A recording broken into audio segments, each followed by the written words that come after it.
Hi friends, நம்ம இன்னைக்கு இந்த வீடியோல fracture ஏற்பட்ட உடனே என்ன பண்ணணும் என்ன பண்ணக்கூடாது அப்படிங்கறத என்னோட own experience வச்சு நான் சொல்ல போறேன் உங்களுக்கு.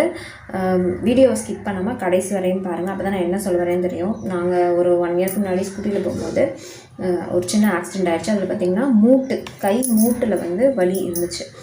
அப்போ நாங்கள் 1 ஹவரில் டாக்டர்கிட்ட போக முடிஞ்சிச்சு. கார் எடுத்துகிட்டு போனோம். 1500 செலவாச்சு.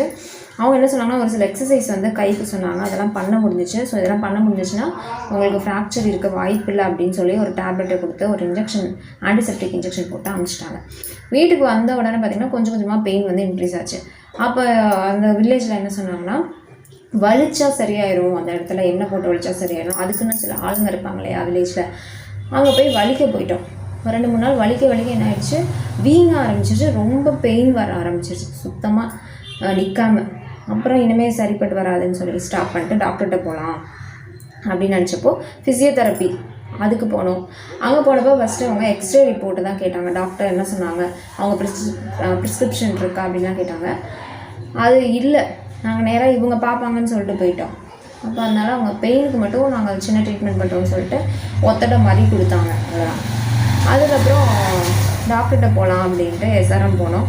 அவங்க வந்து எக்ஸ்ரே எடுத்தாங்க. எக்ஸ்ரே பார்த்துட்டு ஃப்ராக்சர் இருக்குது, சின்னதாக ஃப்ராக்சர் இருக்குது, மாவுக்கட்டு போடணும் அப்படின்னு சொல்லிட்டாங்க. மாவுக்கட்டை வந்து போட்டால் அந்த மசில்ஸ் இருக்கு இல்லையா, அதில் வந்து சப்பையாயிரும், அந்த பார்ட்டே வந்து சுருங்கி போயிடும் அப்படின்லாம் எங்களுக்கு சொல்லி வச்சுருந்தாங்க. அது எல்லாமே ஹீட்டாக இருக்கும் உங்கள் பாடிக்கு, அது ஒத்து வராதுன்னு சொன்னாங்க. எங்களுக்கும் அதில் பெருசாக நம்பிக்கை இல்லை. மாவுக்கட்டில் எண்ணெய் கட்டு போடுவாங்க இல்லையா, அங்கே போகலாம் அப்படின்னு விசாரித்தப்போ துறையூரில் நல்லாயிருக்கு அப்படின்னு சொன்னாங்க. எங்கள் ரிலேஷன்லாம் போய் பெட்டராக இருந்துச்சு அப்படின்னு சொன்னாங்க. ஸோ துறையூர் பஸ் ஸ்டாப்பில் போய் இறங்குனீங்கன்னா அங்கேயே இந்த கட்டு போடுறவங்க பில்டிங்கோட பேக் சைட் தெரியும். நான் அவங்க நம்பர் கொடுக்குறேன். அவங்க பேர் எனக்கு மறந்துச்சு, அந்த இடம் பேர் மறந்துச்சு. பட் ஃபோன் நம்பர் இருக்குது, ஃபோன் பண்ணி கேட்டால் அவங்க சொல்லுவாங்க. பஸ் ஸ்டாப்லேருந்து அப்படியே பேக் சைடு நடந்து போனீங்கன்னா நிறைய பேர் வந்து கட்டுப்பட்டு இருப்பாங்க. அதில் நம்ம ரொம்ப எக்ஸ்பீரியன்ஸாக பாரம்பரியமாக பண்ணுறவங்கள்ட்ட தான் போய் பண்ணணும். இப்போ வந்தவங்கள்ட்டலாம் பண்ணோன்னா அவங்க இடக்கு முடக்க அதை பண்ணி விட்ருவாங்க.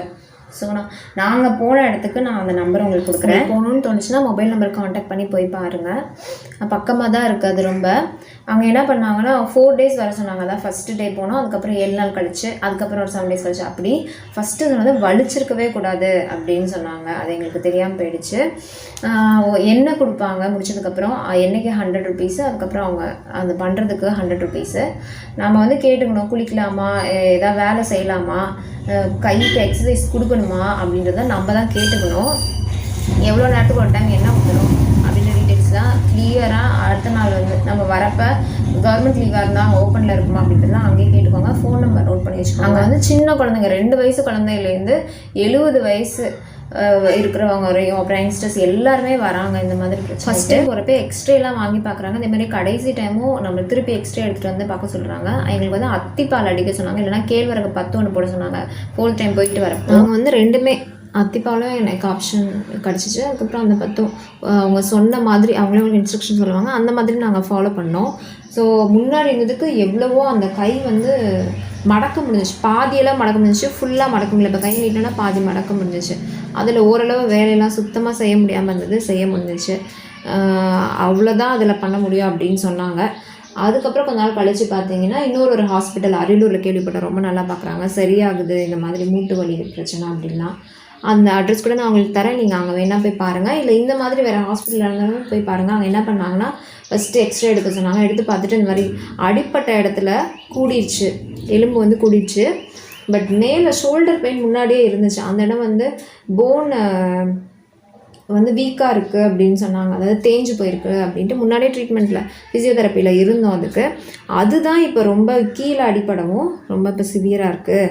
அதுக்கு நாங்கள் இன்ஜெக்ஷன் போடுறோம், எக்ஸசைஸ் சொல்லி கொடுக்குறோம், அதை செஞ்சிங்கன்னா ஓரளவு நார்மலாக இருக்க முடியும் அப்படின்னு சொன்னாங்க. அப்புறம் அந்த இன்ஜெக்ஷனும் போட்டாச்சு. எக்ஸசைஸ் தொடர்ந்து பண்ண சொன்னாங்க. அது முன்னாடி இருந்ததை விட பெட்டராக இன்னும் கொஞ்சம் மடக்க முடிஞ்சிச்சு. ஆனால் அது கடைசி வரையும் நம்ம ஆயுசுக்கும் அந்த எக்ஸசைஸ் வந்து டெய்லி ரெகுலராக பண்ணணும், அப்போ தான் அது வந்து மெயின்டைன் ஆகும் அப்படின்னு சொன்னாங்க. வேறு ட்ரீட்மெண்ட்டே கிடையாது, எக்ஸசைஸ் தான் ட்ரீட்மெண்ட் அப்படின்னு சொல்லி அங்கேருந்து அனுப்பிச்சாங்க. ஸோ அந்த அட்ரஸ் நான் தரேன். நீங்கள் இதில் வந்து மற்ற ஹாஸ்பிட்டலில் இந்த மாதிரி பெயின் இருக்கிற இடத்துல இன்ஜெக்ஷன் பண்ணுறாங்கன்னா நீங்கள் நம்பி போட்டுக்கோங்க. அந்த ஆப்ரேஷன் இதுன்னு போகிறதுக்கு பதிலாக இது கொஞ்சம் பெட்டராக இருக்கும்னு எனக்கு தோணுது. ஸோ நாங்கள் ஃபஸ்ட்டு பண்ணத்தப்போ வலிச்சிருக்கவே கூடாது. உங்களுக்கு ஃப்ராக்சர் மாதிரி ஏற்பட்டுச்சுன்னா தயவு செஞ்சு வலிக்க போகாதீங்க. அதே மாதிரி டாக்டர்கிட்ட போகும்போது அவங்க எக்ஸ்ட்ரா எடுக்கலைனாலும் இன்னொரு டாக்டர்கிட்ட போய் எந்த டாக்டர் எக்ஸ்ட்ரா எடுக்கிறாங்களோ அதை வந்து சூஸ் பண்ணி நீங்கள் வலி இருக்கோ இல்லையோ நீங்கள் வந்து எக்ஸ்ட்ரா எடுத்து பார்த்துக்கோங்க. அதுதான் நாங்கள் பண்ண பெரிய தப்பு. ஏன்னா டாக்டர்ஸும் சொன்னது வலிக்காமல் இருந்தால் இன்னும் இது சரியாக இருக்கும் அப்படின்னாங்க. ஸோ இதிலே வந்து ஒரு 7 to 8 months எங்களுக்கு வேஸ்ட்டாக போயிடுச்சு அந்த வலிச்சதுனால. எனக்கு 2-3 டாக்டர்ஸ் கூட கன்சல்ட் பண்ணிக்கோங்க. ஏன்னா ஒரு டாக்டர் வந்து ஃப்ராக்சர் இருக்குது நாங்கள் எஸ்ஆர்எம்ல தனலட்சுமி தான் ஃப்ராக்சரே இல்லைன்னு சொல்லிட்டாங்க.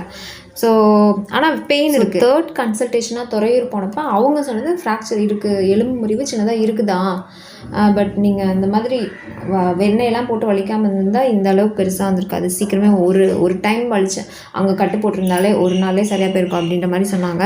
ஸோ நீங்கள் இந்த மிஸ்டேக்ஸ்லாம் பண்ணவே பண்ணாதீங்க. இது மாதிரி பல யூஸ்ஃபுல்லான வீடியோஸ் வந்து டிஸ்கிரிப்ஷனில் இருக்குது. நீங்கள் வேணால் போய் பாருங்கள்.